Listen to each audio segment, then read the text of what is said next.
여러분, 믿기 힘든 충격적인 이야기를 전해드립니다.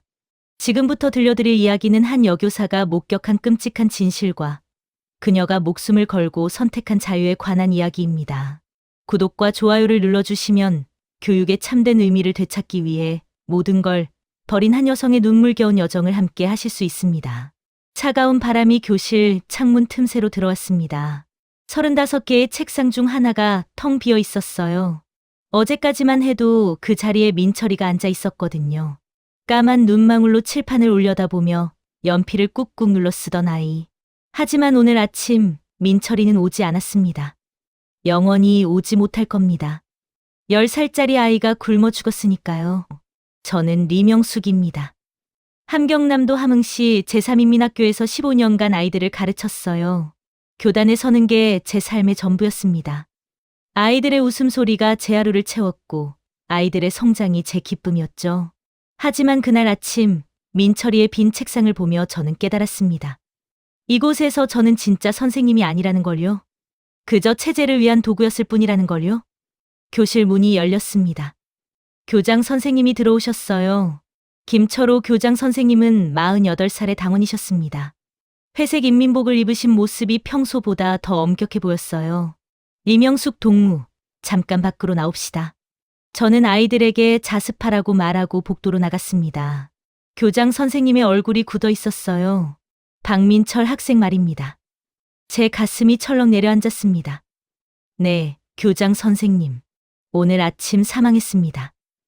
영양실조였다고 하더군요. 영양실조? 그 단어가 제 귀를 때렸어요. 아니, 정확히 말하면 굶어 죽었다는 뜻이었죠. 10살짜리 아이가 이 나라에서 굶어 죽었다는 겁니다. 동무는 이 사실을 아이들에게 말하지 마시오. 그냥 전학 갔다고 하시오. 하지만 교장 선생님, 리명숙 동무, 교장 선생님의 목소리가 차갑게 식었습니다. 이건 명령이요. 당의 명령입니다. 알아들었습니까? 네, 알겠습니다. 저는 고개를 숙였습니다. 교장 선생님은 돌아서서 계단을 내려가셨어요. 저는 그 자리에 멍하니 서 있었습니다. 손이 떨렸어요. 다리에 힘이 풀렸죠. 벽에 기댄 채 숨을 몰아쉬었습니다. 민철이가 죽었다고요?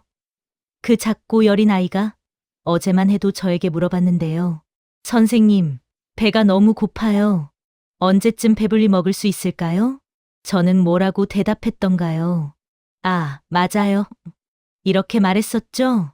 민철아, 조금만 참아라. 곧 나아질 거야. 거짓말이었습니다. 나아지지 않았어요. 오히려 더 나빠졌죠. 배급은 끊긴 지 오래였고 시장에서 옥수수 한 대 사려면 3,000원이 필요했습니다. 민철이네 집은 그 돈도 없었어요. 아버지 박성진 씨는 탄광에서 일하다 다쳐서 일을 못했고 어머니 최순희 씨는 병으로 누워 계셨거든요. 저는 교실로 돌아갔습니다. 34명의 아이들이 저를 바라봤어요. 민철이 자리만 텅 비어 있었습니다. 아이들의 눈빛이 불안했어요. 다들 알고 있었던 겁니다.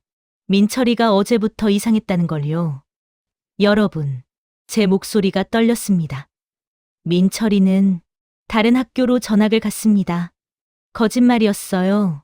제 입에서 거짓말이 나왔습니다. 교사로서 아이들에게 진실을 말해야 하는데 저는 거짓말을 했어요. 아이들은 아무 말도 하지 않았습니다. 하지만 다들 알고 있었을 겁니다. 진실을요.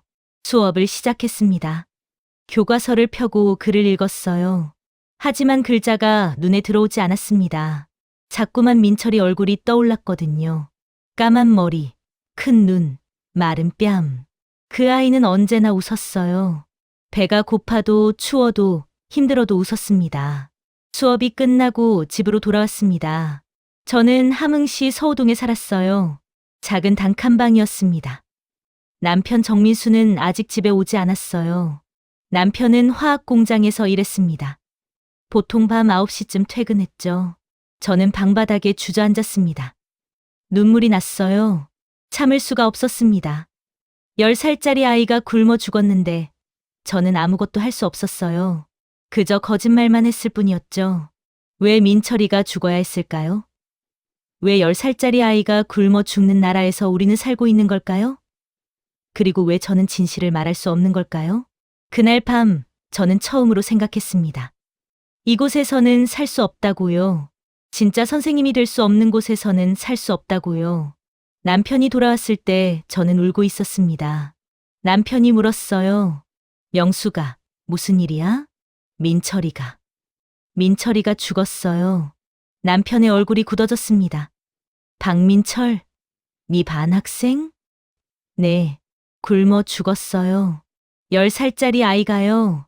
남편은 아무 말도 하지 않았습니다. 그저 제 어깨를 토닥여 줄 뿐이었어요. 우리는 오래도록 말없이 앉아 있었습니다. 그날 밤부터 저는 달라졌습니다. 교단에 서도 예전 같지 않았어요. 아이들을 가르치면서도 자꾸만 의문이 들었거든요. 제가 가르치는 이 내용이 진짜 맞는 걸까? 위대한 수령님, 친애하는 지도자 동지, 이런 말들이 정말 진실일까?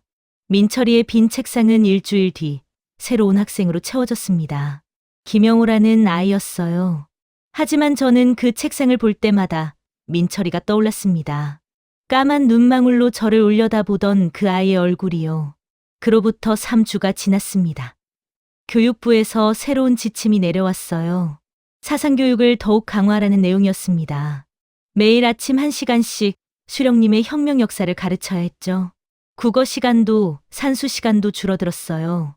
오직 사상교육만 늘어났습니다. 저는 교장실로 갔습니다. 교장 선생님, 아이들이 글자도 제대로 못 읽는데 사상교육만 하면 어떡합니까? 이명숙 동무, 그게 더 중요하오. 글자는 나중에 배워도 되지만 사상은 어릴 때부터 심어줘야 하오. 하지만 동무, 더 이상 말하지 마시오. 당의 결정이오. 저는 할 말을 잃었습니다. 교장실을 나오며 저는 깨달았어요. 이곳에서 저는 교사가 아니라는 걸요. 그저 당의 명령을 전달하는 기계일 뿐이라는 걸요. 그날 저녁 저는 남편에게 말했습니다. 여보, 우리 이곳을 떠나면 안 될까요? 남편이 놀란 얼굴로 저를 봤어요. 무슨 소리야? 어디로 떠나? 남쪽이요. 자유로운 곳으로요. 남편은 제 입을 막았습니다. 창문을 확인하고 문을 확인했어요. 그리고 작은 목소리로 말했습니다. 명수가, 그런 소리 하면 안 돼. 들키면 우리 둘 다 끝이야. 하지만 여보, 저는 더 이상 못 견디겠어요. 거짓말을 가르치는 게 싫어요. 남편은 한숨을 쉬었습니다. 나도 알아. 하지만 어떻게 해? 우리가 살아야지. 그날 밤 저는 잠을 이룰 수 없었습니다. 천장을 바라보며 생각했어요. 정말 이곳에서 계속 살아야 하나? 거짓말을 가르치며 살아야 하나? 아이들이 굶어 죽는 걸 보며 살아야 하나? 아니었습니다. 저는 더 이상 이곳에 있을 수 없었어요. 진짜 선생님이 되고 싶었습니다. 아이들에게 진실을 가르치고 싶었어요. 그리고 민철이 같은 아이가 더 이상 죽지 않는 곳에서 살고 싶었습니다. 그날부터 저는 결심했습니다. 이곳을 떠나겠다고요. 어떻게든 남쪽으로 가겠다고요. 목숨을 걸고서라도요. 저는 1972년 평양에서 태어났습니다. 아버지 리성철은 당 간부였고 어머니 박순자는 방직 공장에서 일하셨어요. 오빠 리성훈이 하나 있었습니다. 저보다 5살 위였죠. 우리 집은 평양 중구역에 있었습니다. 2층짜리 연립주택이었어요. 방이 2개에 부엌이 하나 있는 집이었죠. 평양에서는 괜찮은 편이었습니다. 아버지가 당원이셨으니까요. 어린 시절 제가 가장 좋아했던 건 학교 가는 길이었습니다. 어머니 손을 잡고 걸으면 대동강이 보였어요. 강물이 햇살에 반짝이는 게 참 예뻤죠. 어머니는 늘 제 손을 꼭 잡고 걸으셨습니다. 명수가 학교 가서 열심히 공부해야 한다. 네, 어머니. 우리 명숙이는 똑똑하니까 훌륭한 사람이 될 거야. 어머니의 따뜻한 손, 그 온기가 아직도 기억나요. 어머니는 늘 저를 믿어주셨어요. 제가 뭘 하든 응원해 주셨죠.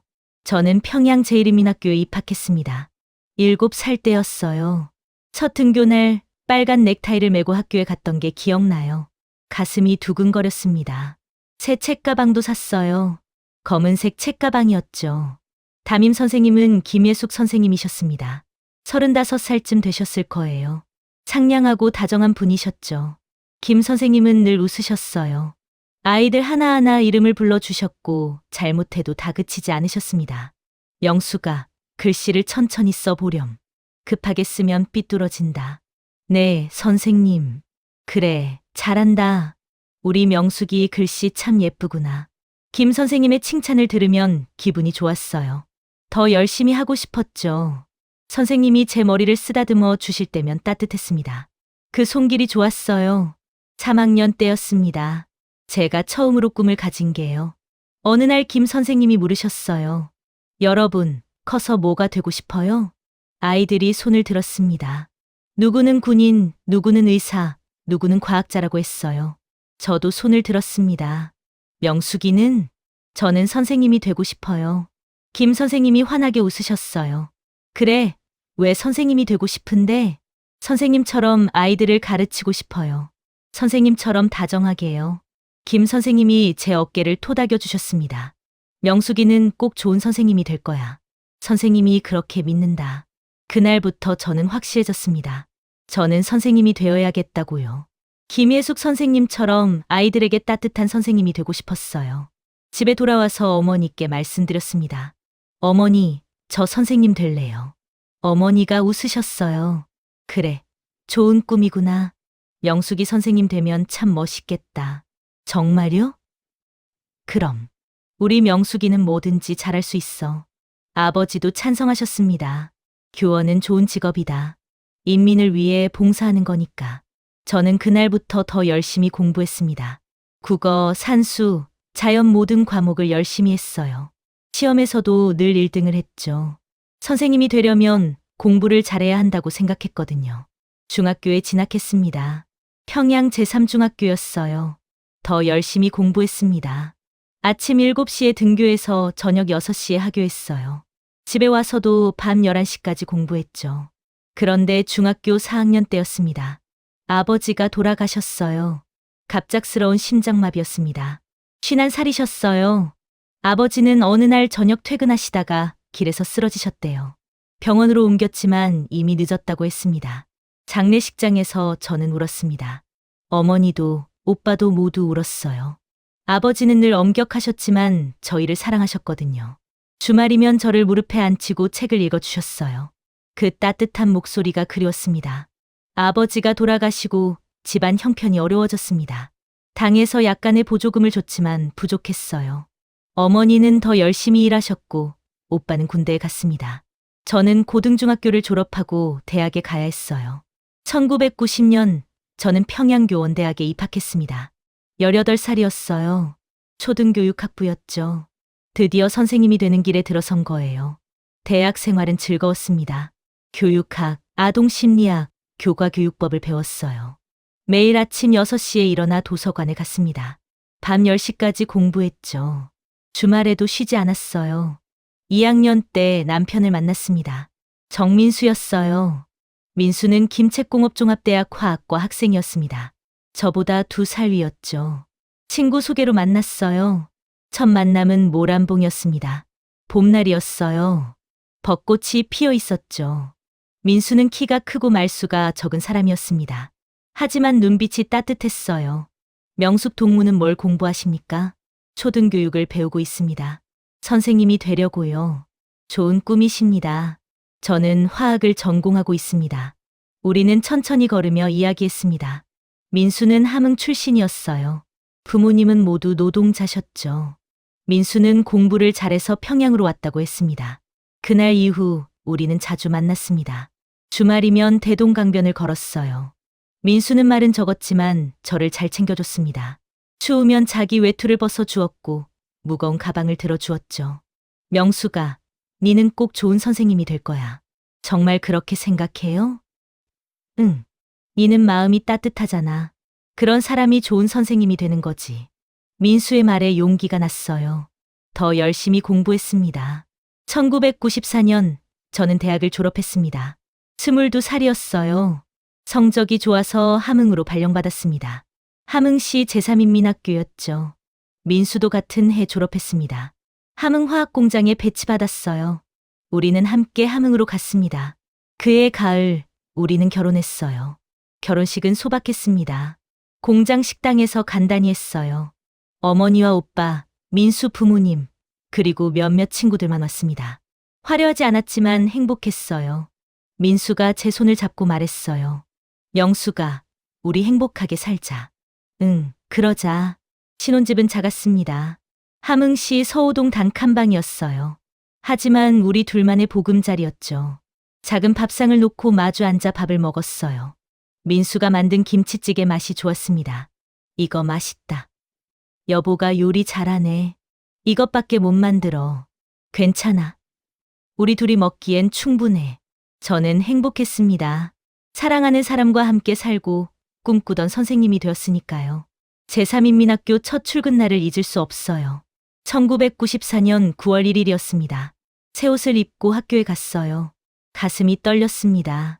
교장 선생님이 저를 맞아주셨어요. 김철호 교장이었습니다. 40살쯤 되신 분이었죠. 이명숙 동무, 환영하오. 2학년 3반을 맡아주시오. 네, 열심히 하겠습니다. 교실에 들어갔을 때 35명의 아이들이 저를 바라봤어요. 반짝이는 눈망울들, 호기심 가득한 얼굴들. 저는 칠판에 이름을 썼습니다. 안녕하세요. 저는 리명숙 선생님이에요. 여러분을 가르치게 되어 기쁩니다. 아이들이 일제히 인사했습니다. 선생님, 안녕하세요. 그 목소리가 제 가슴을 채웠어요. 아, 이거구나. 이게 선생님이 느끼는 행복이구나. 저는 그때 알았습니다. 제가 올바른 선택을 했다는 걸요. 첫 수업은 국어였습니다. 교과서를 펴고 글을 읽었어요. 아이들이 따라 읽었죠. 어떤 아이는 크게 읽고 어떤 아이는 작게 읽었어요. 모두가 열심히 했습니다. 수업이 끝나고 한 아이가 다가왔습니다. 김영이라는 여자아이였어요. 선생님, 저 질문 있어요. 그래, 뭔데? 이 글자가 뭐예요? 영희는 교과서를 가리켰습니다. 저는 무릎을 꿇고 아이와 눈높이를 맞췄어요. 이건 사랑이라는 글자야. 사랑, 알겠니? 사랑이요. 그게 뭐예요? 사랑은 아주 좋아하는 거야. 엄마, 아빠를 좋아하는 것처럼. 아, 알겠어요. 감사합니다, 선생님. 영희가 환하게 웃으며 돌아갔습니다. 저도 웃었어요. 아이를 가르치는 게 이렇게 기쁜 일인지 몰랐어요. 처음 몇 년은 정말 행복했습니다. 매일 아침 학교에 가는 게 즐거웠어요. 아이들을 만나는 게 기다려졌죠. 수업 준비를 열심히 했습니다. 밤늦게까지 교재를 연구하고 수업 방법을 고민했어요. 아이들도 저를 좋아했습니다. 쉬는 시간이면 제 주변으로 모여들었어요. 선생님, 이거 봐주세요. 선생님, 저희랑 같이 놀아요. 선생님, 저 칭찬해 주세요. 아이들의 웃음소리가 복도에 가득했습니다. 그 소리를 들으면 가슴이 벅찼어요. 아, 내가 이 일을 하길 정말 잘했구나. 민수도 일이 잘 됐습니다. 화학 공장에서 기술원으로 일했어요. 월급은 많지 않았지만 우리는 만족했습니다. 저녁이면 함께 시장에 가서 장을 봤어요. 옥수수, 감자, 배추를 샀죠. 여보, 오늘 뭐 해 먹을까? 감자전 어때? 좋아. 내가 좋아하는 거잖아. 집에 와서 같이 요리했습니다. 민수가 감자를 갈고 저는 부침개를 부쳤어요. 기름 냄새가 방 안에 퍼졌습니다. 고소한 냄새였죠. 자, 먹어봐. 맛있다. 네가 만든 게 제일 맛있어. 작은 행복이었습니다. 하지만 충분했어요. 우리에겐 서로가 있었고 꿈이 있었으니까요. 그때는 몰랐습니다. 이 행복이 오래가지 못할 거라는 걸요. 천천히, 아주 천천히 모든 게 변하기 시작했다는 걸요. 1995년 봄이었습니다. 그 해부터 모든 게 달라지기 시작했어요. 배급이 끊겼습니다. 처음엔 보름에 한 번씩 나오던 게 한 달에 한 번이 됐어요. 그러다 2달, 3달로 늘어났죠. 마침내 완전히 끊겼습니다. 동무들, 당분간 국가에서 식량 배급이 어렵다고 합니다. 각자 알아서 해결하시오. 동사무소 간부의 말이었습니다. 알아서 해결하라니요? 월급으로는 시장에서 옥수수 한 대도 사기 힘든데 어떻게 해결하라는 건지요? 학교도 마찬가지였습니다. 급식이 중단됐어요. 아이들은 도시락을 싸와야 했죠. 하지만 대부분의 아이들은 도시락이 없었습니다. 싸올 게 없었거든요. 수업 시간에 아이들 배에서 꼬르륵 소리가 났습니다. 1명, 2명이 아니었어요. 거의 모든 아이들이 굶주리고 있었죠. 선생님, 배고파요. 1학년 박수진이가 작은 목소리로 말했습니다. 8살짜리 아이였어요. 마른 뺨에 눈물 자국이 있었죠. 수진아, 조금만 참아라. 점심 먹을 수 있어. 점심도 없어요, 선생님. 제 가슴이 아팠습니다. 8살짜리 아이가 굶주리고 있는데 저는 아무것도 해줄 수 없었어요. 집에 있는 옥수수라도 가져오고 싶었지만 저희 집도 부족했거든요. 그날 저녁 민수에게 말했습니다. 여보, 아이들이 너무 배고파해요. 뭐라도 해줘야 하는데. 민수도 난처한 표정이었어요. 나도 알아. 근데 우리도 먹을 게 없잖아. 그래도 아이들이 너무 불쌍해요. 명수가. 민수가 제 손을 잡았습니다. 네 마음 알아. 근데 지금은 우리도 살기 힘들어. 공장에서도 월급이 제대로 안 나와. 맞는 말이었습니다. 민수 월급도 석 달째 밀려 있었어요. 저 월급도 마찬가지였죠. 우리는 시장에서 장사하는 사람들에게 빚을 지며 먹고 살았습니다. 그로부터 몇 달 뒤였습니다. 교육부에서 새로운 지침이 내려왔어요. 동무들, 이제부터 교과서 내용을 더욱 엄격히 검토하겠소. 모든 수업은 당의 노선에 맞춰야 하오. 김철호 교장이 교원회의에서 말했습니다. 특히 위대한 수령님과 친애하는 지도자 동지에 대한 교육을 강화하시오. 하루 2시간 이상 혁명 역사를 가르쳐야 하오. 2시간이요? 국어 시간도, 산수 시간도 모자란데 혁명 역사를 2시간씩 가르치라고요? 저는 손을 들었습니다. 교장 동무, 아이들이 기초학력이 부족한데 사상교육만 하면 어떻게 합니까? 교장의 얼굴이 굳어졌습니다. 이명숙 동무, 사상이 더 중요하오. 학력은 나중 문제요. 하지만 아이들이 글자도 제대로 못 읽는데. 이명숙 동무, 교장의 목소리가 높아졌어요. 당의 결정에 불복하는 거요? 이건 위에서 내려온 명령이오. 더 이상 따지지 마시오. 저는 입을 다물었습니다. 다른 선생님들도 모두 조용했어요. 아무도 말하지 않았습니다. 말하면 안 된다는 걸 다들 알고 있었거든요. 다음 날부터 수업이 바뀌었습니다. 아침 첫 시간과 두 번째 시간은 혁명 역사였어요. 김일성 주석의 항일투쟁, 김정일 위원장의 업적을 가르쳤습니다. 아이들은 지루했어요. 배고픈 아이들에게 혁명 역사가 무슨 의미가 있었을까요? 아이들 눈빛이 이려졌습니다. 반짝이던 호기심이 사라졌어요. 선생님, 이거 언제까지 배워요?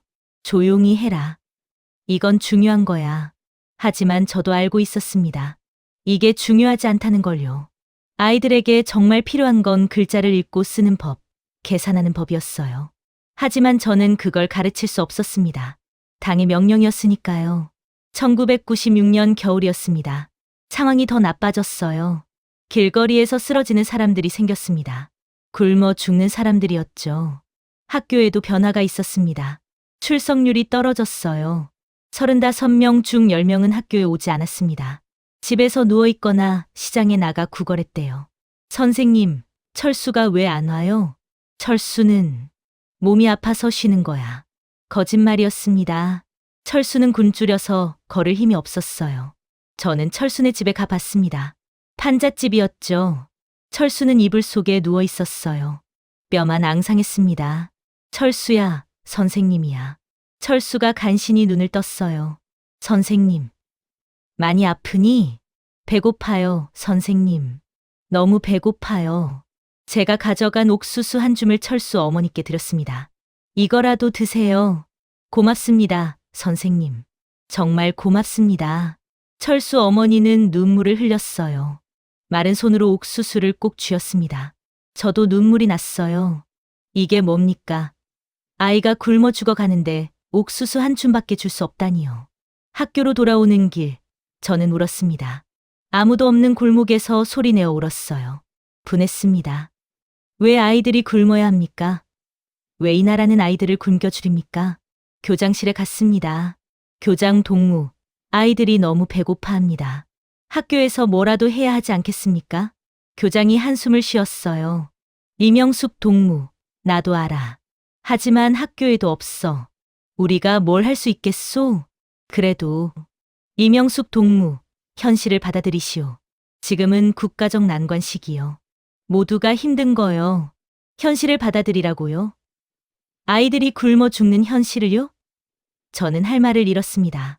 1997년 봄, 더 충격적인 일이 생겼습니다.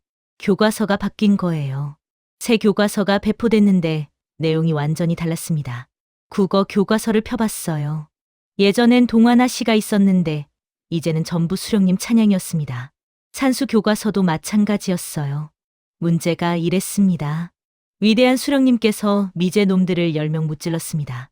장군님께서 5명을 더 무찔렀습니다. 모두 몇 명을 무찔렀습니까? 이게 산수 문제였어요. 저는 어이가 없었습니다. 아이들에게 이런 걸 가르쳐야 한다니요. 더 심한 건 검열이었습니다. 매주 보위부 요원이 학교에 왔어요. 수업을 참관했습니다.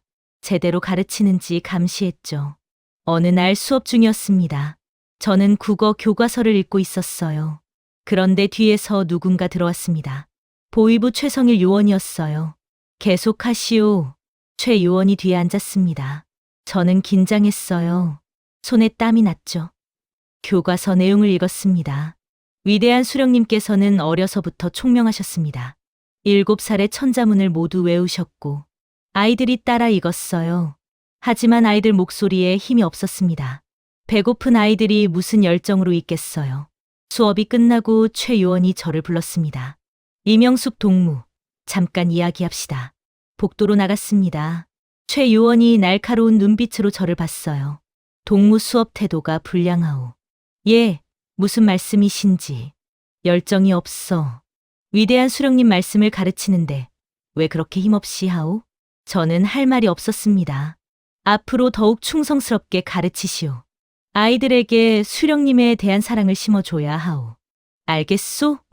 네, 알겠습니다. 최 요원이 돌아갔습니다. 저는 그 자리에서 무릎에 힘이 풀렸어요. 벽에 기대 섰습니다. 감시받고 있다는 게 느껴졌어요. 제 모든 말과 행동이 감시받고 있었습니다. 집에 돌아와 민수에게 말했습니다. 여보, 저는 선생님이 아니에요. 그냥 선전원이에요. 민수가 저를 안아줬어요. 힘들지? 나도 알아. 진짜로 가르치고 싶은 게 따로 있는데 그걸 가르칠 수가 없어요. 거짓말만 가르쳐야 해요. 명수가. 아이들은 굶주리고 있는데 저는 수령님 찬양만 가르쳐요. 이게 맞아요? 민수는 아무 말도 하지 못했습니다. 저도 더 말하지 않았어요. 말해봐야 소용없었거든요. 우리는 그저 살아남아야 했습니다. 그해 가을이었습니다. 충격적인 일이 생겼어요. 동료 교사 한 분이 실종됐습니다. 박미경 선생님이었어요. 3학년을 맡고 계셨죠. 저보다 5살 위였습니다. 어느 날 아침 박 선생님이 출근하지 않았어요. 집에도 안 계셨습니다. 사흘 뒤 보위부에서 통보가 왔어요. 박미경은 반역자로 체포됐소. 수령님을 모독한 죄로 처벌받을 것이오. 무슨 일이 있었던 걸까요? 나중에 알게 됐습니다. 박 선생님이 수업 중에 이렇게 말했다고 해요. 아이들아, 배고프지? 선생님도 배고파. 우리가 왜 이렇게 굶어야 할까? 그게 전부였습니다. 단지 아이들에게 공감했을 뿐이었어요. 하지만 그게 죄가 됐습니다. 누군가 고발했던 거예요. 아마 학생 중 한 명이거나 다른 교사였을 겁니다.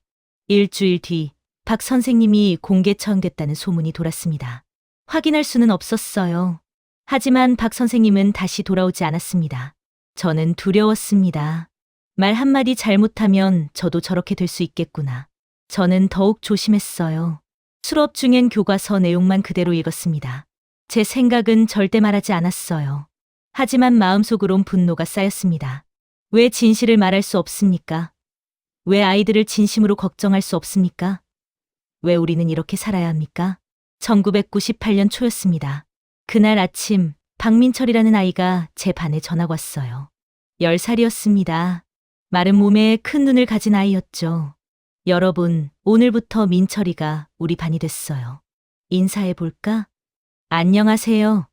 민철이가 작은 목소리로 인사했습니다. 아이들이 박수 쳤어요. 민철이는 뒷자리에 앉았습니다. 그날 점심시간 민철이가 혼자 앉아 있었어요. 다른 아이들은 운동장에서 놀고 있었죠. 저는 민철이에게 다가갔습니다. 민철아, 왜 안 나가서 놀아? 선생님. 힘이 없어요. 아침 먹었니? 민철이가 고개를 저었습니다. 어제도 못 먹었어요. 그저께도요. 제 가슴이 아팠습니다. 이 어린 아이가 사흘을 굶었다니요. 저는 가방에서 옥수수 한 줌을 꺼냈습니다. 이거라도 먹어라. 정말요? 고맙습니다, 선생님. 민철이가 옥수수를 받아 입에 넣었어요. 급하게 씹었습니다. 얼마나 배고팠을까요? 저는 민철이를 보며 다짐했습니다. 이 아이만큼은 지켜주겠다고요. 하지만 제 다짐은 지켜지지 못했습니다. 그로부터 석 달 뒤 민철이는 죽었으니까요. 1998년 봄이었습니다. 교육부에서 또 다른 지침이 내려왔어요. 동무들 이제부터 매일 아침 충성의 맹세를 하겠소. 김철호 교장이 전체 교원을 운동장에 모아놓고 말했습니다. 수령님 초상화 앞에서 아이들과 함께 맹세하시오. 목숨 바쳐 충성하겠다고요. 매일 아침 8시였습니다. 전교생이 운동장에 모였어요. 저희 교사들도 함께 섰죠. 교장이 앞에서 외쳤습니다. 위대한 수령님께 목숨 바쳐 충성하겠습니까? 예. 아이들의 대답 소리가 공허하게 울렸습니다. 배고픈 아이들이 무슨 충성을 하겠어요. 어떤 아이는 서 있다가 쓰러지기도 했습니다. 영양실조로 기력이 없었거든요. 맹세가 끝나면 교실로 돌아갔습니다. 첫 시간은 항상 김일성 주석의 혁명 역사였어요. 둘째 시간은 김정일 위원장의 업적이었죠. 국어는 셋째 시간, 산수는 넷째 시간에 겨우 1시간씩이었습니다. 선생님, 저 산수 더 배우고 싶어요. 민철이가 쉬는 시간에 제게 왔습니다. 민철아, 선생님도 더 가르쳐 주고 싶은데 시간이 없구나. 왜요? 혁명 역사는 매일 하는데요. 그게 중요하니까 그래. 거짓말이었습니다. 중요하지 않았어요. 하지만 저는 진실을 말할 수 없었죠. 민철이가 실망한 표정으로 돌아갔습니다. 제 가슴이 아팠어요. 그 무렵 새로운 규정이 생겼습니다. 교사들은 매주 금요일 자아 비판을 해야 했어요. 당 생활총화라고 불렀습니다. 금요일 오후 5시 교사들이 모였습니다. 김철호 교장이 주재했어요. 오늘도 각자 일주일을 돌아보며 부족한 점을 비판합시다. 한 명씩 앞에 나가 자기 잘못을 말했습니다. 저는 이번 주 수업 준비가 부족했습니다. 위대한 수령님의 업적을 아이들에게 충분히 설명하지 못했습니다. 반성합니다. 저는 아침 충성 맹세 때 목소리가 작았습니다. 더욱 크고 힘차게 하겠습니다. 제 차례가 왔습니다. 저는 앞으로 나갔어요. 저는 이번 주 사상교육에 충분한 열정을 보이지 못했습니다. 앞으로 더욱 충성스럽게 가르치겠습니다. 하기 싫은 말이었습니다. 하지만 하지 않으면 안 됐어요. 안 하면 의심받았거든요. 총화가 끝나고 집으로 돌아왔습니다. 민수가 먼저 와 있었어요. 오늘 또 총화했어? 응. 매주 금요일마다 해. 힘들겠다. 견딜 수 있어. 괜찮아. 하지만 괜찮지 않았습니다. 매주 거짓말을 하는 게 저를 갉아먹었어요. 제가 아닌 것 같았습니다. 그해 여름 더 충격적인 일이 생겼습니다. 교과서에서 동화가 완전히 사라진 거예요. 새로 배포된 국어 교과서를 펴봤는데 동화 한 편도 없었습니다. 전부 수령님 찬양뿐이었어요. 빨치산 어머니는 눈보라를 헤치고 전진했습니다. 위대한 수령님을 따라 일본 놈들과 싸웠습니다. 이런 내용뿐이었어요. 아이들을 위한 재미있는 이야기는 하나도 없었습니다. 선생님, 토끼 이야기는 안 나와요? 한 아이가 물었습니다. 예전 교과서엔 토끼와 거북이 이야기가 있었거든요. 이번엔 없구나. 왜요? 저 그 이야기 좋았는데. 그게 이번엔 다른 걸 배워야 해서. 아이가 실망했습니다. 저도 마찬가지였어요. 아이들에게 꿈과 상상력을 키워줄 이야기 대신 전쟁과 투쟁 이야기만 가르쳐야 했습니다. 더 심한 건 검열이었습니다. 이제 보위부 요원이 일주일에 2번씩 왔어요. 예고 없이 들어와서 수업을 지켜봤습니다. 어느 날 산수 시간이었습니다. 저는 아이들에게 덧셈을 가르치고 있었어요. 철수가 사과 3개를 가지고 있습니다. 영희가 2개를 더 줬습니다. 모두 몇 개일까요? 그때 뒤에서 목소리가 들렸습니다. 이명숙 동무, 보위부 최성일 요원이었습니다. 제 심장이 쿵쾅거렸어요. 왜 교과서 문제를 안 푸는 거요? 아이들이 기초가 부족해서 쉬운 문제로 먼저. 교과서대로 하시오. 교과서 문제가 있는데 왜 딴 걸 하오? 네, 알겠습니다. 저는 교과서를 펴야 했습니다. 거기엔 이런 문제가 있었어요. 인민군 전사가 미제놈 15명을 사살했습니다. 다음 전투에서 20명을 더 사살했습니다. 모두 몇 명입니까? 이게 초등학교 2학년 산수 문제였습니다. 저는 목이 메었어요. 하지만 가르쳐야 했죠. 자, 여러분. 15 더하기 20은 아이들이 계산했습니다. 하지만 아이들 얼굴엔 혼란스러운 표情이 역력했어요.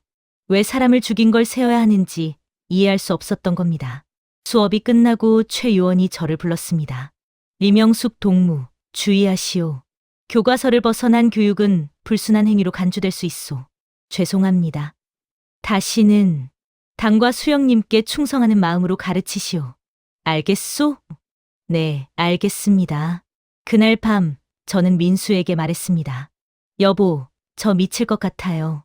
왜? 무슨 일 있었어? 오늘 산수 시간에 사람 죽인 걸 세는 문제를 가르쳤어요. 초등학교 아이들한테요. 민수가 한숨을 쉬었습니다. 나도 공장에서 비슷해. 기술 교육은 안 하고 사상 교육만 해. 매일 김정일 위원장 업적 공부만 해. 이게 정상인가요? 우리가 사는 이 나라가 정상인가요? 민수는 대답하지 못했습니다. 저도 더 묻지 않았어요. 우리 둘 다 알고 있었거든요. 이 나라가 정상이 아니라는 걸요. 그로부터 석 달 뒤였습니다. 더욱 끔찍한 규정이 생겼어요. 동무들, 이제부터 학생 가정을 정기적으로 방문하시오. 교장이 말했습니다. 집에 불순한 물건이 있는지 확인하시오. 남조선 물건, 중국 물건, 특히 CD나 비디오가 있으면 즉시 보고하시오. 교사가 학생 집을 감시하라는 거였습니다. 저는 믿을 수 없었어요. 교장 동무, 그건 너무. 이명숙 동무, 이건 당의 명령이오. 반역 세력을 색출해야 하오. 다른 교사들도 불편해했습니다. 하지만 아무도 반대하지 못했어요. 다음 주부터 가정 방문이 시작됐습니다. 저는 민철이네 집에 갔어요. 민철이 아버지 박성진 씨가 문을 열었습니다. 선생님, 어서 오십시오. 안녕하세요. 민철이 어머니는 안 계신가요? 안에 누워 계십니다. 몸이 안 좋으셔서요. 집안은 어두웠습니다. 창문이 작아서 햇빛이 잘 안 들어왔어요. 방 한 칸에 부엌이 달린 작은 집이었죠. 민철이 어머니 최순희 씨가 누워 계셨습니다. 어머님, 안녕하세요. 선생님. 오셨어요. 어머니 목소리가 약했습니다. 얼굴이 헬쑥했어요. 오랫동안 제대로 못 드신 게 보였습니다. 민철이가 학교에서 잘하고 있습니다. 착하고 똑똑한 아이예요. 감사합니다. 선생님. 저는 집안을 둘러봐야 했습니다. 불순물이 있는지 확인하라고 했거든요. 하지만 이 가난한 집에 무슨 불순물이 있겠어요. 낡은 이불과 몇 벌 안 되는 옷가지뿐이었습니다. 부엌엔 옥수수 조금이 전부였어요. 아마 사흘치도 안 될 양이었죠. 이 집은 곧 굶게 될 게 뻔했습니다. 아버지, 식량은 괜찮으세요? 박성진 씨가 쓸쓸하게 웃었습니다. 괜찮다고 할 수 없죠. 근데 어쩌겠습니까? 살아야지요. 혹시 도와드릴 게 있으면. 아닙니다, 선생님. 저희가 알아서 할게요. 민철이만 잘 봐주세요. 저는 가슴이 아팠습니다. 이 가족을 도와주고 싶었어요. 하지만 저희 집도 넉넉지 않았죠. 민철이네를 낳으며 저는 다짐했습니다. 민철이에게 제가 가진 걸 최대한 나눠주겠다고요. 적어도 학교에서만큼은 굶지 않게 하겠다고요. 다음 날부터 저는 도시락을 2개 싸갔습니다. 하나는 제 것, 하나는 민철이 줄 거였어요. 점심시간마다 민철이를 불렀습니다. 민철아, 선생님이 너무 많이 싸왔다. 같이 먹자. 정말요, 선생님? 응, 어서 먹어. 민철이가 옥수수밥을 먹었습니다. 급하게 먹어서 체할까봐 걱정이었어요. 천천히 먹어라. 급하게 먹으면 배 아파. 네, 선생님. 감사합니다. 민철이의 눈빛이 반짝였습니다. 그 눈빛을 볼 때마다 제 마음이 따뜻해졌어요. 아, 이게 선생님이구나. 아이를 돌보는 게 선생님이구나. 하지만 그것도 오래가지 못했습니다. 얼마 뒤 다른 아이들도 배고파한다는 걸 알았거든요. 민철이에게만 줄 수는 없었어요. 하지만 모두에게 줄 형편도 안 됐죠. 어느 날 여학생 하나가 수업 중에 쓰러졌습니다. 정미라는 아이였어요. 9살이었죠. 미라야. 저는 달려가 아이를 안았습니다. 미라는 의식이 없었어요. 숨은 쉬고 있었지만 매우 약했습니다. 누가 교무실에 가서 도움 요청해. 한 아이가 뛰어갔습니다. 저는 미라를 보건실로 옮겼어요. 보건 선생님이 진찰했습니다. 영양실조예요. 오래 굶었어요. 어떻게 해야 하나요? 먹여야죠. 근데 우리가 줄 게 있나요? 보건 선생님도 한숨을 쉬었습니다. 학교 보건실에 약이 없었어요. 영양제도, 링거도 없었습니다. 미라는 그냥 누워있을 수밖에 없었죠. 1시간쯤 뒤 미라가 깨어났습니다. 선생님. 미라야, 괜찮니? 배고파요. 알았어. 조금만 기다려. 저는 제 도시락을 가져왔습니다. 남은 옥수수밥을 미라에게 먹였어요. 미라가 천천히 먹었습니다. 고마워요, 선생님. 천천히 먹어. 급하게 먹으면 안 돼. 미라를 집에 보내며 저는 생각했습니다. 이 아이들을 어떻게 해야 할까? 저 혼자 힘으로 모두를 도울 수 없는데요. 그날 밤, 저는 민수에게 물었습니다. 여보, 우리 정말 여기서 계속 살아야 해요? 민수가 심각한 얼굴로 저를 봤습니다. 명수가, 네 지금 무슨 생각하는 거야? 떠나고 싶어요. 이 나라를 떠나고 싶어요. 명수가, 민수가 제 입을 막았습니다. 창문을 확인하고 문을 잠갔어요. 그런 소리 하면 안 돼. 정말 위험해. 알아요. 근데 저는 못 견디겠어요. 아이들이 제 눈앞에서 굶어 죽는데 아무것도 못 하잖아요. 민수가 한참 동안 말이 없었습니다. 그리고 작은 목소리로 말했어요. 나도 생각해 본 적 있어. 정말요? 응. 근데 어떻게 떠나? 방법이 있어? 저는 고개를 저었습니다. 방법을 몰랐어요. 하지만 떠나야 한다는 생각만은 확실했습니다. 그날부터 저는 귀를 열고 정보를 모았습니다. 누가 탈북에 성공했다더라. 어느 경로가 안전하다더라. 이런 소문들을요. 하지만 대부분 실패했다는 이야기였어요. 잡혀서 총살당했다는 소식이 더 많았죠. 그래도 저는 포기하지 않았습니다. 언젠가 기회가 올 거라고 믿었어요. 그리고 그때까지 아이들을 최선을 다해 보살피기로 했습니다. 특히 민철이를요. 그 아이만큼은 꼭 지키고 싶었습니다. 하지만 제 소원은 이뤄지지 못했습니다. 1998년 11월이었습니다. 겨울이 다가오고 있었어요. 날씨가 추워지면서 상황은 더 나빠졌습니다. 그날 아침 민철이가 학교에 왔습니다. 하지만 평소와 달랐어요. 걸음걸이가 비틀거렸고 얼굴이 창백했죠. 민철아, 괜찮니? 네, 선생님. 괜찮아요. 하지만 괜찮지 않았습니다. 민철이가 자리에 앉았는데 몸이 흔들렸어요. 옆 친구가 부축해줬습니다. 첫 교시 수업을 시작했습니다. 혁명 역사 시간이었어요. 교과서를 펴고 읽기 시작했는데 민철이가 책을 펴지 않았습니다. 민철아, 책 펴야지. 민철이가 고개를 들었어요. 눈빛이 흐렸습니다. 선생님. 글자가 안 보여요. 제 가슴이 철렁했습니다. 영양실조가 심하면 시력이 떨어진다고 들었거든요. 잠깐만 쉬어라. 눈 좀 감고 있어. 민철이가 책상에 엎드렸습니다. 저는 수업을 계속했지만 마음이 민철이에게 가 있었어요. 쉬는 시간에 민철이를 보건실로 데려갔습니다. 보건 선생님이 진찰했어요. 심각한 영양실조예요. 병원에 가야 하는데 병원에 보내드릴게요. 하지만 병원도 소용없다는 걸 저는 알고 있었습니다. 병원엔 약이 없었거든요. 영양실조를 치료할 링거도 영양제도 없었어요. 점심시간에 저는 제 도시락 전부를 민철이에게 줬습니다. 민철아, 이거 다 먹어.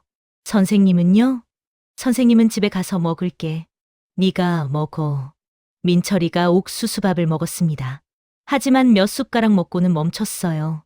선생님, 배가 아파요. 왜? 어디가 아파? 여기요. 민철이가 배를 가리켰습니다. 오래 굶은 아이가 갑자기 먹으면 배가 아플 수 있었어요. 천천히 먹어. 급하게 먹지 마. 민철이가 천천히 먹었습니다. 하지만 다 먹지 못했어요. 절반쯤 먹고는 더 이상 못 먹겠다고 했습니다. 가져가. 저녁에 먹어. 정말요? 감사합니다, 선생님. 민철이가 남은 밥을 싸갔습니다. 저는 그날 점심을 굶었어요. 하지만 괜찮았습니다. 민철이가 먹는 게 더 중요했으니까요. 오후 수업 시간, 민철이가 또 책상에 엎드렸습니다. 계속 졸았어요. 깨우면 잠깐 일어났다가 다시 엎드렸죠. 민철아, 일어나야지. 선생님, 너무 졸려요. 조금만 참아라. 수업 끝나면 집에 가서 쉬어. 하지만 민철이는 일어나지 못했습니다. 그대로 잠들었어요. 저는 그냥 뒀습니다. 재우는 게 나을 것 같았거든요. 학교 시간에 민철이를 깨웠습니다. 민철아, 일어나. 집에 가야지. 민철이가 간신히 일어났어요. 비틀거리면서 일어섰습니다. 선생님이 집까지 데려다 줄게. 괜찮아요, 선생님. 혼자 갈 수 있어요. 아니야. 선생님이 같이 가자. 저는 민철이 손을 잡고 집까지 갔습니다. 민철이네 집은 학교에서 15분 거리였어요. 하지만 민철이 걸음이 느려서 30분이 걸렸습니다. 집에 도착했을 때 민철이 어머니가 문을 열었습니다. 선생님, 왜 오셨어요? 민철이가 몸이 안 좋아서 데려다 줬어요. 감사합니다. 들어오시죠. 하지만 저는 들어가지 않았습니다. 집 안이 너무 추웠거든요. 난방이 안 되는 게 보였어요. 어머님, 민철이 많이 아픈 것 같아요. 병원에 데려가 보셨어요? 어머니가 눈물을 글썽였습니다. 병원에 가고 싶지만 돈이 없어요. 그리고 병원에 가도 약이 없다잖아요. 맞는 말이었습니다. 저도 아무 말 할 수 없었어요. 민철이한테 이거라도 드세요. 저는 주머니에서 옥수수 한 줌을 꺼냈습니다. 집에서 가져온 거였어요. 선생님, 이걸 어떻게 받으세요? 민철이가 먹어야 해요. 어머니가 두 손으로 옥수수를 받았습니다. 눈물이 흘렀어요. 고맙습니다, 선생님. 정말 고맙습니다. 저도 눈물이 났습니다. 옥수수 한 줌으로 감사해야 하는 이 현실이 원망스러웠어요. 집으로 돌아오는 길, 저는 울었습니다. 아무도 없는 골목에서 소리내어 울었어요. 왜 10살짜리 아이가 굶어야 합니까? 왜 저는 옥수수 한 줌밖에 줄 수 없습니까? 그날 밤 민수에게 말했습니다. 여보, 민철이가 곧 죽을 것 같아요. 뭐? 그렇게 심해? 네. 오늘 보니까 거의 못 버틸 것 같아요. 민수가 한숨을 쉬었습니다. 우리가 도와줄 수 있는 게 있을까? 우리도 먹을 게 없잖아요. 어떻게 도와줘요? 맞는 말이었습니다. 저희 집도 넉넉지 않았어요.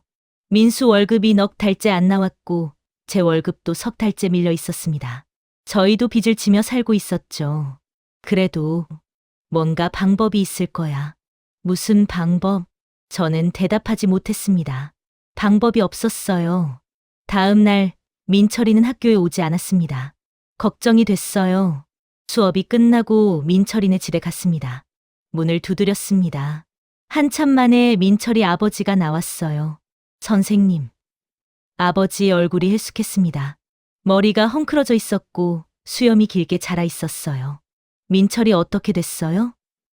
안에 누워 있습니다. 저는 안으로 들어갔습니다. 방은 어둡고 추웠어요. 민철이가 이불 속에 누워 있었습니다. 어머니가 옆에 앉아 계셨어요. 민철아, 선생님이야. 민철이가 눈을 떴습니다.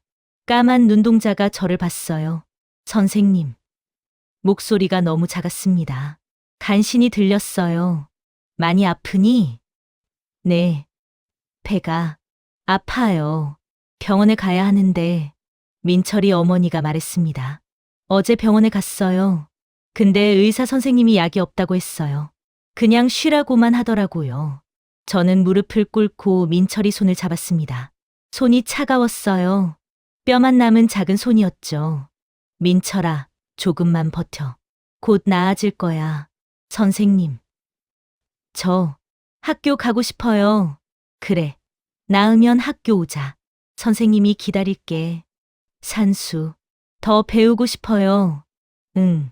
나으면 산수 많이 가르쳐 줄게. 약속할게. 민철이가 작게 웃었습니다. 그 웃음이 제 가슴을 찢었어요. 선생님. 고마워요. 저한테 잘해 주셔서. 뭘? 선생님이 니를 좋아하는 걸. 민철이가 눈을 감았습니다. 너무 힘들었던 거예요. 저는 민철이 이마를 쓰다듬어 줬습니다. 밖으로 나와 민철이 아버지께 물었습니다. 병원에서 뭐라고 했어요? 아버지가 고개를 떨궜습니다. 심각한 영양실조래요. 빨리 영양제를 맞아야 하는데 병원에 없대요. 다른 병원은요? 다 마찬가지래요. 지금 함흥시내 모든 병원이 약이 없대요. 저는 절망했습니다. 이게 말이 됩니까? 아이가 죽어가는데 약이 없다니요. 제가 뭐라도 구해볼게요. 하지만 빈말이었습니다. 제가 어떻게 약을 구하겠어요. 저도 돈이 없는데요. 그날 밤 저는 민수에게 매달렸습니다. 여보, 부탁이에요. 민철이 살릴 방법 없어요? 영수가. 나도 방법을 모르겠어. 공장에 아는 사람 없어요?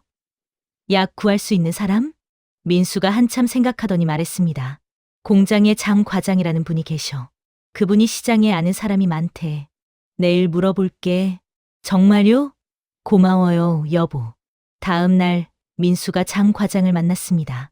장 과장이 시장 상인에게 물어봤대요. 영양제가 있긴 한데 가격이 비쌌습니다. 중국제 영양제 한 병에 2만 원이었어요. 2만 원. 저희 월급 2달치였습니다. 그 돈을 어떻게 마련하겠어요? 여보, 우리 집에 팔 게 뭐 없을까? 옷? 아니면 이불? 다 팔아요. 민철이 살려야 해요. 우리는 집에 있는 걸 모았습니다. 옷 몇 벌, 담요 한 장, 냄비 하나. 시장에 내다 팔았어요. 모두 합쳐서 8천 원을 받았습니다. 부족했습니다. 1만 2천 원이 더 필요했어요. 여보, 네 시계는? 민수가 손목 시계를 벗었습니다. 아버지께 물려받은 거였어요. 민수가 아끼던 시계였죠. 이것도 팔자. 하지만 이건 괜찮아. 아이 살리는 게 더 중요해. 시계를 팔았습니다. 5천 원을 받았어요. 아직도 7천 원이 부족했습니다. 저는 결혼 반지를 빼려고 했습니다. 하지만 민수가 막았어요. 그건 안 돼. 그건 우리 약속의 증표잖아. 하지만 이거라도 팔아야 다른 방법을 찾자. 제발. 우리는 이웃에게 빌려달라고 했습니다. 하지만 모두 거절했어요. 다들 사정이 어려웠거든요. 마침내 저는 결혼 반지를 팔았습니다. 민수 몰래요. 시장에 가서 팔았어요. 7천 원을 받았습니다. 드디어 2만 원을 모았습니다. 저는 장 과장을 통해 영양제를 샀어요. 작은 유리병에 든 노란 액체였습니다. 민철이네 집으로 달려갔습니다. 문을 두드렸어요. 어머님, 약 구했어요. 문이 열렸습니다. 민철이 어머니가 울고 있었어요. 선생님. 늦었어요. 제 다리에 힘이 풀렸습니다. 뭐라고요? 민철이가 1시간 전에 세상을 떠났어요. 손에서 영양제 병이 떨어졌습니다. 바닥에 떨어져 깨졌어요. 노란 액체가 바닥에 퍼졌습니다. 저는 그 자리에 주저앉았습니다. 울음이 터져 나왔어요. 안 돼. 민철아. 안 돼. 방 안으로 들어갔습니다. 민철이가 이불을 덮고 누워 있었어요. 얼굴이 평화로웠습니다. 마치 잠든 것 같았죠. 민철아. 저는 민철이 손을 잡았습니다. 이미 차가워진 손이었어요. 선생님이 왔어. 약도 가져왔어.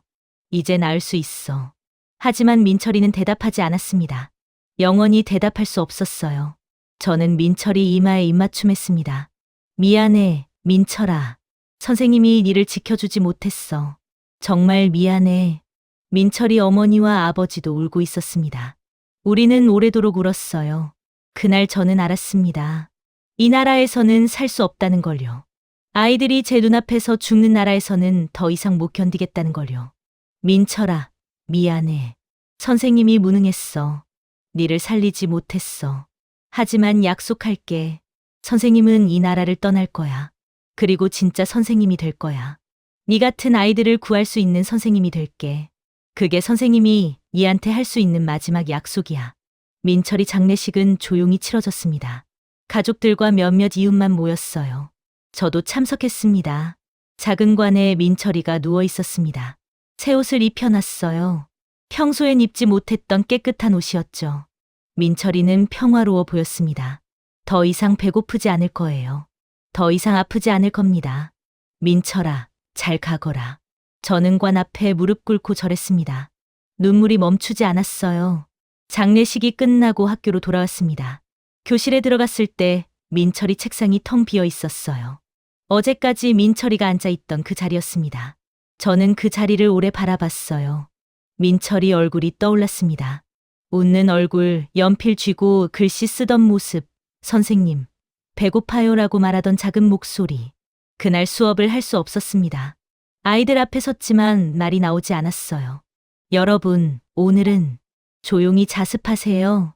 교실을 나와 복도에 섰습니다. 창밖을 봤어요. 회색 하늘이 보였습니다. 차가운 겨울 하늘이었죠. 저는 그날 결심했습니다. 이곳을 떠나겠다고요. 어떻게든 남쪽으로 가겠다고요. 저녁에 집으로 돌아왔습니다. 민수가 기다리고 있었어요. 영수가, 괜찮아? 저는 민수를 꼭 안았습니다. 그리고 울었어요. 민수가 제 등을 토닥여줬습니다. 한참을 울고 나서 저는 말했습니다. 여보, 저희 떠나요. 민수가 저를 바라봤어요. 정말? 네. 더 이상 못 견디겠어요. 민철이가 죽었어요. 제 눈앞에서요. 저는 이런 일이 다시 일어나는 걸 못 봐요.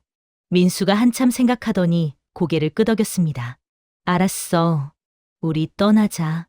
정말요? 응. 나도 오래전부터 생각했어. 근데 네가 먼저 말하길 기다렸어. 저는 놀랐습니다. 민수도 같은 생각이었다니요. 언제부터 그렇게 생각했어요? 작년부터. 공장에서도 사람들이 죽어나가. 영양실조로, 사고로. 근데 아무도 신경 안 써. 이게 나라야? 이게 사람 사는 곳이야? 민수 목소리에 분노가 섞여 있었습니다. 그럼 어떻게 해요? 어떻게 떠나요? 계획을 세워야지. 조심스럽게, 천천히. 우리는 그날 밤 오래도록 이야기했습니다. 어떻게 탈북할 것인지, 어디로 갈 것인지. 민수가 말했습니다. 두만강을 건너서 중국으로 가야 해. 거기서 한국 대사관으로 가는 거야. 두만강이요? 그거 위험하지 않아요? 위험하지. 근데 다른 방법이 있어? 서해 바다로는 못 가. 경비가 너무 심해. 맞는 말이었습니다. 함흥에서 서해는 멀었고 동해는 경비정이 많았어요. 두만강이 유일한 길이었습니다. 공장에 함경북도 출신이 있어. 그 사람한테 물어볼게. 어디가 안전한지. 조심해요, 여보. 의심받으면 안 돼요. 알아. 조심할게. 다음 날부터 우리는 준비를 시작했습니다. 하지만 겉으로는 티를 내지 않았어요. 평소처럼 출근하고 평소처럼 수업했습니다. 저는 학교에서 조용히 지냈습니다. 보위부 요원이 의심하지 않도록 더욱 충실히 사상교육을 했어요. 아이들 앞에서 김일성 주석 찬양을 열심히 했습니다. 속으로는 토할 것 같았지만 겉으로는 열성적인 척했죠. 위대한 수령님께서는 우리 인민의 태양이십니다. 제 목소리가 교실에 울렸습니다. 아이들이 따라 외쳤어요. 하지만 저는 이 모든 게 거짓이라는 걸 알고 있었습니다. 민수도 공장에서 조심했습니다. 당 생활총화에 더욱 열심히 참여했어요. 자아 비판도 성실하게 했습니다. 저는 이번 주 기술학습이 부족했습니다. 더욱 열심히 배워 당과 수령님께 충성하겠습니다. 거짓말이었습니다. 하지만 해야 했어요. 의심받지 않기 위해서요. 그러면서 민수는 조용히 정보를 모았습니다. 공장 동료 중 함경북도 출신인 김 기사를 만났어요. 형님, 함경북도 어디 출신이세요? 회령이야. 거기서 자랐지. 두만강 쪽이죠? 그래, 강 바로 옆이야. 거기, 경비가 심해요? 김 기사가 민수를 날카롭게 봤습니다. 왜? 무슨 생각하는 거 아니지? 아니에요. 그냥 궁금해서요. 김 기사가 한참 민수를 쳐다보더니 작은 목소리로 말했습니다. 민수야, 그런 생각하지 마. 위험해. 잡히면 네 죽어. 저 그런 생각 아니에요. 거짓말하지 마. 네 눈빛 보면 알아. 민수가 당황했습니다. 들킨 거였어요. 형님, 조용히 해. 김 기사가 주변을 확인했습니다. 아무도 없었어요. 민수야, 진짜 가려고? 민수가 고개를 끄덕였습니다. 네, 더 이상 못 견디겠어요. 김 기사가 한숨을 쉬었습니다. 나도 알아. 이 나라가 어떤지. 근데 탈북은 정말 위험해. 10명이 시도하면 7명은 잡혀. 그래도 가야 해요. 김 기사가 한참 생각하더니 말했습니다. 알았어. 도와줄게. 근데 절대 다른 사람한테 말하지 마. 나도 위험해지니까. 고맙습니다, 형님. 김 기사가 정보를 줬습니다. 회령 쪽 두만강에 경비가 약한 지점이 있다고 했어요. 겨울에 강이 얼면 걸어서 건널 수 있다고 했습니다. 근데 조심해. 강 중간에 얼음이 얇은 데가 있어. 거기 빠지면 죽어. 어디가 얇은지 어떻게 알아요? 현지 사람들한테 물어봐. 근데 조심해서 물어봐야 해. 잘못하면 신고당해. 민수가 집에 와서 저한테 말해줬습니다. 회령으로 가야 해. 거기서 두만강을 건너는 거야. 회령이요? 여기서 얼마나 멀어요? 기차로 하루 걸려. 근데 기차 타려면 여행증명서가 필요해. 여행증명서. 북한에서는 다른 지역으로 이동하려면 허가증이 필요했어요. 함부로 이동할 수 없었죠. 어떻게 구해요? 돈 주고 사야 해. 암시장에서. 얼마예요? 한 사람당 5,000원. 우리 둘이면 1만 원이었습니다. 큰 돈이었어요. 저희한테 그런 돈이 없었습니다. 어떻게 해요? 민수가 말했습니다. 집에 있는 거 다 팔자. 옷, 이불, 가구 다. 전부요? 응. 어차피 떠날 건데 필요 없잖아. 맞는 말이었습니다. 우리는 떠날 거였어요. 이 집에 다시 돌아오지 않을 겁니다. 그날부터 우리는 하나씩 물건을 팔기 시작했습니다. 시장에 몰래 내다 팔았어요. 옷 몇 벌, 이불 한 채, 작은 장롱, 밥그릇까지. 이거 얼마예요? 옷은 500원, 이불은 1,000원. 적은 돈이었습니다. 하지만 모으면 됐어요. 한 달 동안 모아서 1만 원을 만들었습니다. 민수가 암시장 상인을 통해 여행증명서를 샀습니다. 가짜였어요. 하지만 그럴듯해 보였습니다. 목적지는 어디로 할까? 청진이라고 하자. 가족 방문이라고. 여행증명서에 청진시, 가족 방문이라고 적혔습니다. 회령은 청진 가는 길목이었어요.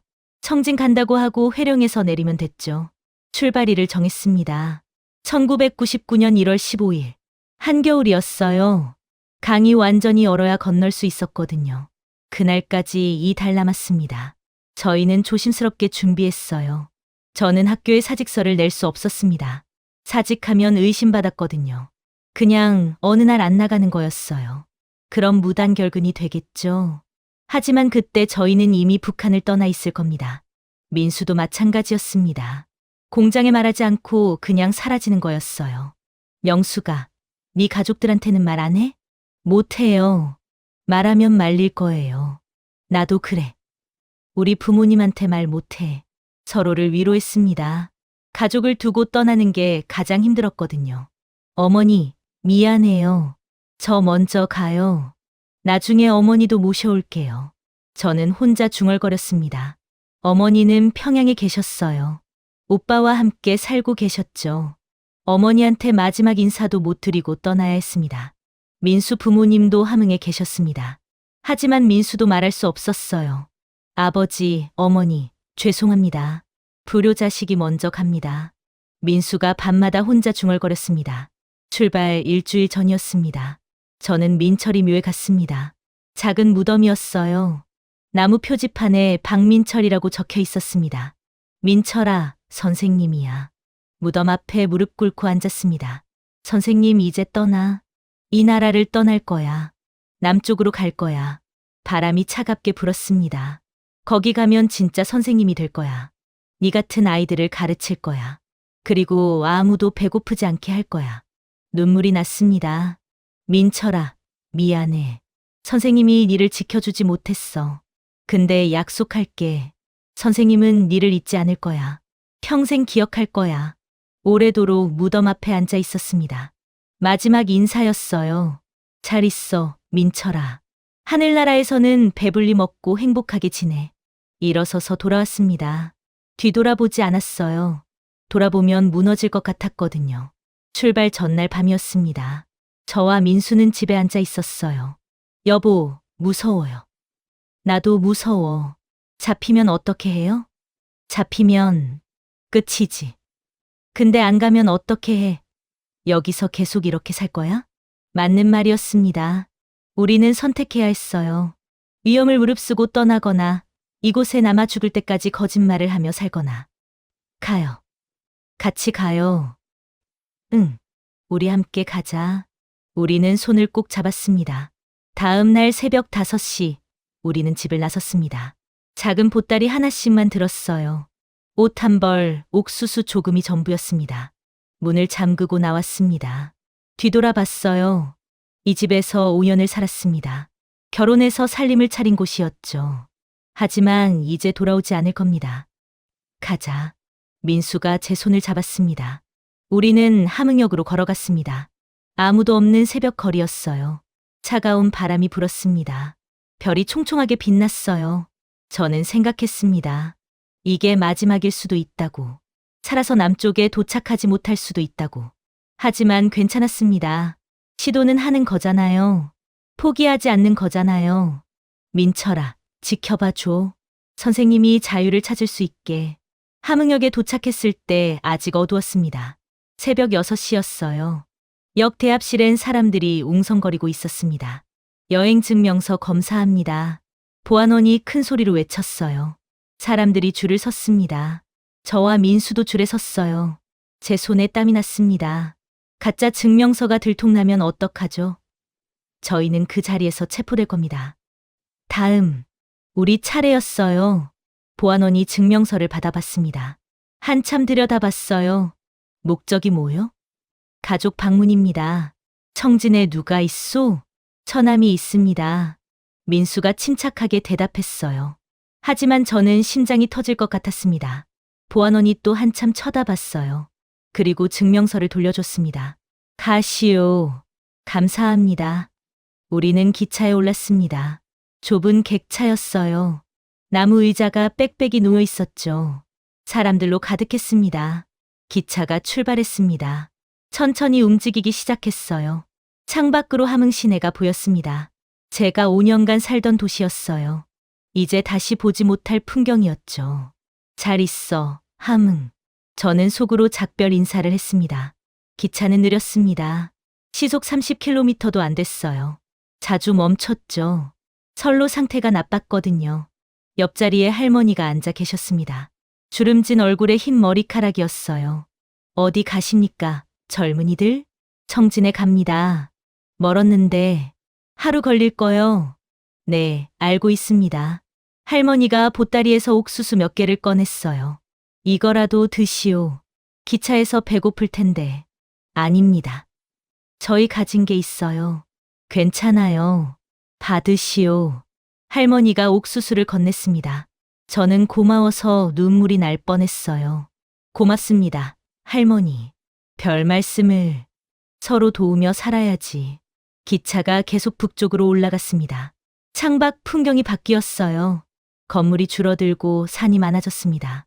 겨울산은 황량했어요. 나무에 잎이 하나도 없었죠. 오후 3시쯤 기차가 또 멈췄습니다. 이번엔 다른 이유였어요. 모두 내리시오. 검문 검색입니다. 군인들이 객차에 올라왔습니다. 보안원도 함께였어요. 가방 열어보시오. 사람들이 가방을 열었습니다. 군인들이 하나하나 뒤졌어요. 무엇을 찾는 걸까요? 이게 뭐요? 한 군인이 누군가에게 소리쳤습니다. 중년 남자였어요. 쌀입니다. 어디서 났소? 시장에서 샀습니다. 거짓말, 이건 굴량미요. 어디서 훔쳤소? 아닙니다. 정말 시장에서. 군인이 남자를 끌고 내렸습니다. 남자가 소리쳤어요. 놓으시오. 저 잘못 없어요. 하지만 군인들은 남자를 끌고 갔습니다. 사람들은 모두 고개를 숙이고 있었어요. 아무도 말하지 않았습니다. 저희 차례가 왔습니다. 군인이 가방을 열어봤어요. 옷 한 벌과 옥수수 조금뿐이었습니다. 목적이 뭐요? 가족 방문입니다. 증명서. 민수가 증명서를 내밀었습니다. 군인이 쳐다봤어요. 한참 보더니 돌려줬습니다. 가시오. 저는 안도했습니다. 통과한 거였어요. 검문이 끝나고 기차가 다시 출발했습니다. 하지만 분위기가 무거웠어요. 아까 끌려간 남자 생각에 모두 침묵했습니다. 저녁 7시쯤 기차가 청진에 도착했습니다. 하지만 저희는 내리지 않았어요. 회령까지 가야 했거든요. 청진에서 안 내리십니까? 할머니가 물었습니다. 아, 저희는 좀 더 가야 해서요. 그러십니까? 조심히 가시오. 네, 할머니도 건강하세요. 할머니가 내리고 세 사람들이 탔습니다. 기차가 다시 출발했어요. 밤 9시쯤 기차가 회령에 도착했습니다. 저희는 내렸어요. 회령역은 작았습니다. 사람도 많지 않았어요. 밤이라 더 적었죠. 역 밖으로 나왔습니다. 차가운 바람이 얼굴을 때렸어요. 정말 추웠습니다. 여기가 북쪽이라 함흥보다 훨씬 추웠죠. 이제 어디로 가요?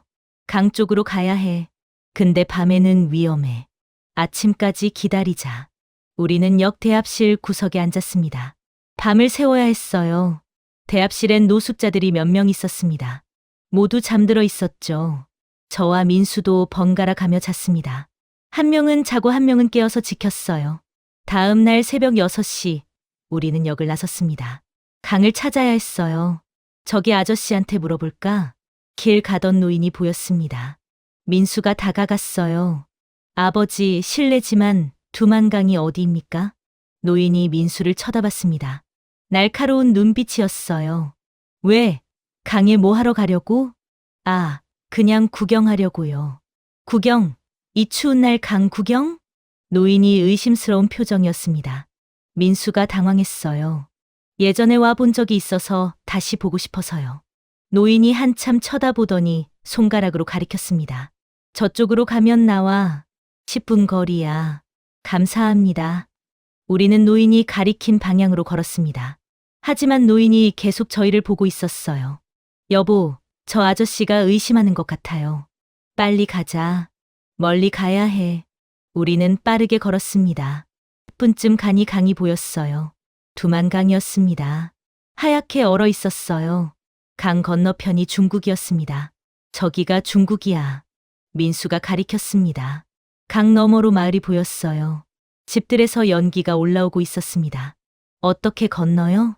강을 건너야 해. 근데 경비병이 있을 거야. 조심해야 해. 우리는 강둑에 숨어서 관찰했습니다. 과연 100m 떨어진 곳에 초소가 보였어요. 군인이 2명 서 있었습니다. 저기 피해서 가야 해. 우리는 초소에서 먼 곳으로 이동했습니다. 500m쯤 가니 초소가 안 보였어요. 여기서 건너자. 지금요? 대낮인데요? 밤까지 기다리면 얼어 죽어. 지금 가야 해. 민수 말이 맞았습니다. 이미 손발이 얼어가고 있었어요. 밤까지는 못 버틸 것 같았죠. 알았어요. 가요. 우리는 강둑에서 내려갔습니다. 얼음 위에 발을 디뎠어요. 미끄러웠습니다. 조심스럽게 걸었어요. 강폭이 100m쯤 됐습니다. 천천히 건넜어요. 한 걸음, 두 걸음. 50m쯤 갔을 때였습니다. 뒤에서 소리가 들렸어요. 저기 서라. 군인이었습니다. 초소에서 달려오고 있었어요. 2명이었습니다. 뛰어.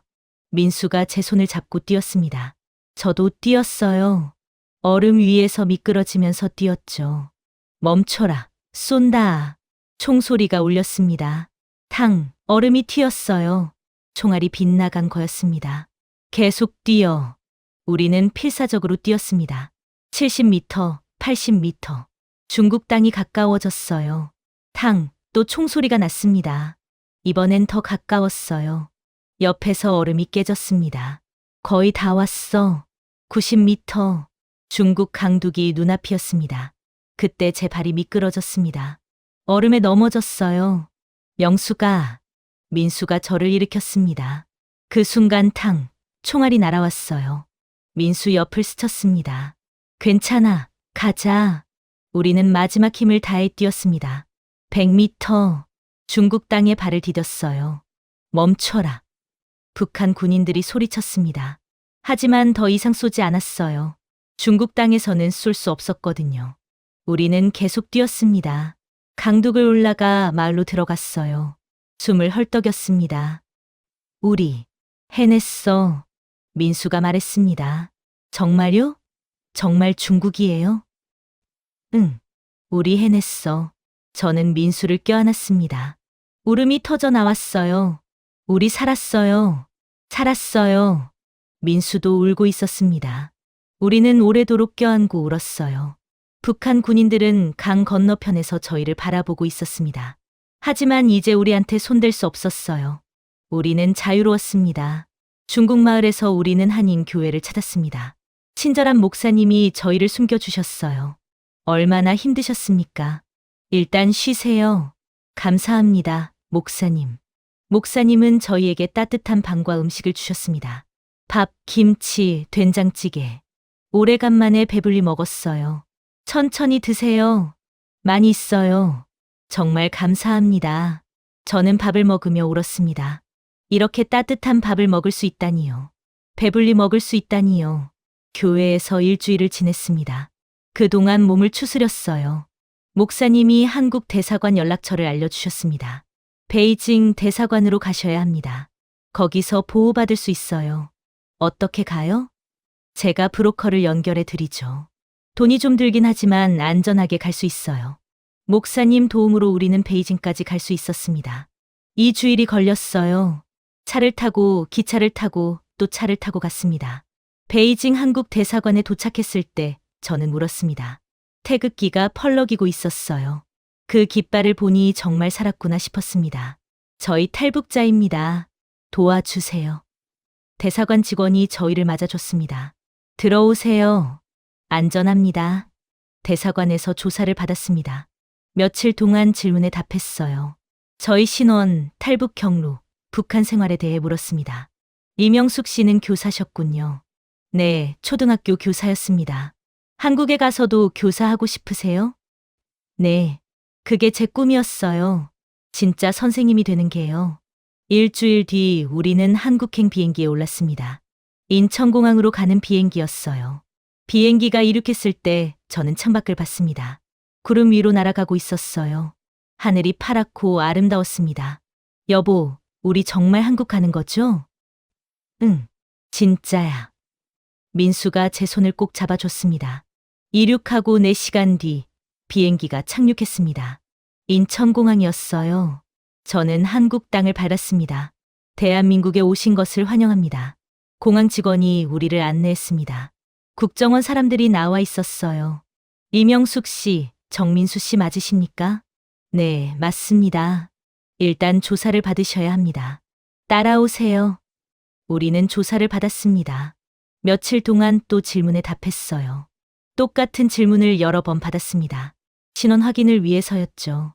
조사가 끝나고 저희는 하나원으로 갔습니다. 경기도 안성에 있는 곳이었어요. 탈북자들이 한국 생활을 배우는 곳이었습니다. 하나원에서 석 달을 지냈습니다. 매일 교육을 받았어요. 한국 사회, 경제, 문화를 배웠습니다. 여러분, 한국은 자유민주주의 국가입니다. 말하고 싶은 대로 말할 수 있어요. 선생님 말씀이 믿기지 않았습니다. 정말 그럴까요? 정말 자유롭게 말할 수 있을까요? 북한을 비판해도 괜찮아요. 정부를 비판해도 괜찮아요. 아무도 잡아가지 않아요. 신기했습니다. 이런 나라가 정말 있다니요. 하나원 생활은 즐거웠습니다. 매일 배울 게 있었어요. 컴퓨터 사용법, 은행 이용법, 병원 가는 법. 모든 게 새로웠습니다. 제일 좋았던 건 급식이었어요. 매일 3끼를 배불리 먹을 수 있었습니다. 쌀밥, 반찬, 국. 남는 게 있으면 더 먹어도 됐어요. 더 드세요. 많이 있어요. 정말요? 더 먹어도 돼요? 그럼요. 배불리 드세요. 저는 밥을 먹으며 생각했습니다. 민철아, 니도 이렇게 배불리 먹을 수 있었으면 좋았을 텐데. 여기선 아무도 굶지 않아. 석 달 뒤 하나원을 수료했습니다. 저희는 서울에 정착하기로 했어요. 정부에서 임대 아파트를 지원해줬습니다. 노원구에 있는 작은 아파트였어요. 방 2개의 거실, 주방이 있었습니다. 북한에서 살던 단칸방과는 비교도 안 됐죠. 여보, 여기가 우리 집이에요? 응, 우리 집이야. 저는 방방 뛰었습니다. 너무 기뻤어요. 우리만의 집이 생겼어요. 자유로운 나라에 우리 집이 생겼어요. 민수는 화학 관련 회사에 취직했습니다. 월급이 200만 원이었어요. 북한에서 상상도 못할 돈이었죠. 저는 대학에 다시 들어가기로 했습니다. 한국에서 교사가 되려면 자격증이 필요했거든요. 북한 교사 경력은 인정받을 수 없었어요. 서울교육대학교에 편입했습니다. 정부에서 학비를 지원해줬어요. 저는 열심히 공부했습니다. 젊은 학생들 사이에서 공부하는 게 어색했지만 즐거웠어요. 2년 뒤 저는 졸업했습니다. 교사 자격증을 받았어요. 드디어 진짜 선생님이 될 수 있었습니다. 서울시 교육청에 지원했습니다. 탈북 청소년들을 가르치는 대안학교였어요. 이명숙 씨, 북한에서 15년간 교사 경험이 있으시군요. 네, 그렇습니다. 우리 학교엔 탈북 청소년들이 많아요. 적응이 힘든 아이들이죠. 잘 가르칠 수 있겠어요? 네, 제가 그 아이들 마음을 압니다. 저도 거기서 왔으니까요. 교장 선생님이 웃으셨습니다. 좋습니다. 우리 학교로 오세요. 2010년 3월, 저는 다시 교단에 섰습니다. 서울 은평구에 있는 한겨레 중고등학교였어요. 탈북 청소년들을 위한 학교였습니다. 첫 출근 날 교실에 들어갔을 때 16명의 학생들이 저를 바랐습니다. 15살부터 18살까지였어요. 모두 탈북 청소년들이었죠. 안녕하세요. 저는 리명숙 선생님이에요. 학생들이 조용히 저를 봤습니다. 선생님도 북에서 왔어요. 여러분처럼 두만강을 건넜어요. 학생들 눈빛이 달라졌습니다. 놀라움과 반가움이 섞여 있었어요. 그러니까 선생님은 여러분 마음을 알아요. 힘든 것도, 외로운 것도, 무서운 것도 다 알아요. 한 학생이 손을 들었습니다. 16살 여학생이었어요. 선생님, 정말 북에서 오셨어요? 응, 함흥에서 교사했어. 저도 함흥이에요. 그래, 어디? 서호동이요. 제 가슴이 뛰었습니다. 서호동은 제가 살던 동네였어요. 선생님도 거기 살았어. 우리 이웃이었을 수도 있겠네. 여학생이 눈물을 글썽였습니다. 선생님, 저 너무 외로웠어요. 여기 와서. 알아. 선생님도 그랬어. 근데 괜찮아. 이제 우리 함께야. 저는 그 아이를 껴안아 줬습니다. 아이가 제 품에서 울었어요. 저도 울었습니다. 그날부터 저는 진짜 선생님이 됐습니다. 아이들에게 진실을 가르쳤어요. 자유를, 인권을, 꿈을 가르쳤습니다. 여러분, 여기선 꿈을 가져도 돼요. 뭐든지 될 수 있어요. 정말요, 선생님? 응. 네가 원하면 의사도, 변호사도, 선생님도 될 수 있어. 아이들 눈이 반짝였습니다. 꿈을 가질 수 있다는 게 신기한 거였어요. 몇 년이 흘렀습니다. 저는 여전히 은평구 학교에서 가르치고 있어요. 많은 탈북 청소년들을 만났습니다. 100명이 넘는 아이들을 가르쳤죠. 어떤 아이는 대학에 갔습니다. 어떤 아이는 직장을 잡았어요. 모두 자기 길을 찾아갔습니다. 저는 가끔 민철이를 생각합니다. 10살에 죽은 그 아이를요. 만약 민철이가 살아서 한국에 왔다면 어땠을까요? 지금쯤 20살이 넘었을 텐데요. 민철아, 선생님 약속 지켰어. 진짜 선생님이 됐어. 네 같은 아이들을 가르치고 있어. 저는 가끔 민철이한테 말합니다. 마음속으로요. 어느 날 교무실에서 일하고 있었습니다. 한 학생이 찾아왔어요. 15살 남학생이었습니다. 선생님, 저 질문 있어요. 그래, 뭔데? 저도 나중에 선생님 될 수 있어요? 물론이지. 왜? 저도 선생님처럼 북에서 온 아이들 가르치고 싶어요. 제 눈에 눈물이 고였습니다. 그래, 넌 훌륭한 선생님이 될 거야. 정말요? 응, 선생님이 보장할게. 학생이 환하게 웃었습니다. 그 웃음을 보니 민철이가 떠올랐어요. 민철이도 이렇게 웃었었죠. 저는 지금 행복합니다. 아이들을 가르치는 게 행복해요. 진실을 말할 수 있는 게 행복합니다. 자유로운 게 행복해요. 물론 힘들 때도 있습니다. 북에 두고 온 어머니와 오빠가 그리워요. 민수 부모님도 그리워합니다. 언젠가 다시 만날 수 있을까요? 통일이 되면 만날 수 있겠죠. 저는 그날을 기다립니다. 북한이 자유로워지는 날을요. 아이들이 굶지 않는 날을요. 모두가 꿈을 가질 수 있는 날을요. 그때까지 저는 여기서 아이들을 가르칠 겁니다. 한 명 한 명 정성껏이요. 사랑으로요. 왜냐하면 그게 진짜 선생님이니까요. 오늘도 저는 교실에 들어갑니다. 아이들이 저를 반깁니다. 선생님, 안녕하세요. 응, 안녕. 오늘도 열심히 공부하자. 창밖으로 햇살이 들어옵니다. 따뜻한 햇살이에요. 아이들 얼굴을 비춥니다. 저는 웃습니다. 정말 행복합니다. 자유로운 나라에서 진실을 가르칠 수 있어서, 아이들과 함께 웃을 수 있어서. 이게 제가 꿈꿨던 삶이에요. 진짜 선생님의 삶이요. 민철아, 보고 있니? 선생님 잘하고 있지? 저는 오늘도 최선을 다합니다. 아이들을 위해서요. 그리고 언젠가 북한의 모든 아이들도 이렇게 자유롭게 배울 수 있기를 바랍니다. 배고프지 않고 두려워하지 않고 꿈을 가질 수 있기를요. 그날이 올 때까지 저는 여기서 기다리며 가르칠 겁니다. 왜냐하면 교육이 희망이니까요. 아이들이 미래니까요. 그리고 진실은 결국 승리하니까요.